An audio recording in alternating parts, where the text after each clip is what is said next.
Politique, c'est la mesure que tout le monde a retenue de son allocution du 15 juillet. Et aussi celle que tout le monde refuse de voir appliquée. Quand François Bayrou va arriver ce lundi après-midi pour sa conférence de presse de rentrée, il aura bien en tête ce chiffre, 84% des Français sont défavorables à la suppression de 2 jours fériés.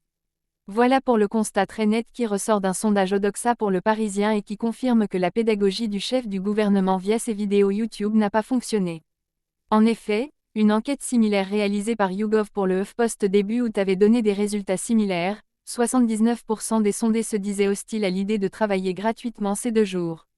François Bayrou sur YouTube, Loi du plomb, les 5 infos politiques de l'été à rattraper si vous n'avez rien suivi.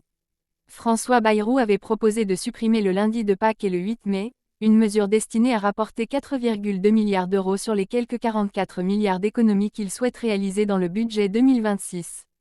Interrogé sur la suppression d'un seul de ces 2 jours fériés, les sondés y sont presque aussi hostiles, à 83%.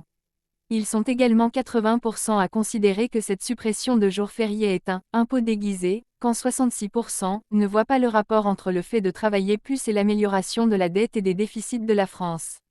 Les Français n'en veulent pas. Ils tiennent à leur équilibre entre la vie personnelle et la vie professionnelle et cette mesure est vécue comme une violence et un préjudice, estime Gaël Slimane, le président d'Odoxa, dans les colonnes du Parisien. François Bayrou tiendra lundi une conférence de presse marquant le début d'une période très périlleuse pour son gouvernement, menacé de censure sur ses projets budgétaires par la gauche et le Rassemblement national. Il doit aussi affronter des appels à bloquer le pays lancés pour le 10 septembre et soutenus par la gauche. Voici ce que Bayrou a retenu des messages que lui ont envoyés les Français et ce qu'il compte faire. François Bayrou sera en danger dès le premier jour de la rentrée parlementaire.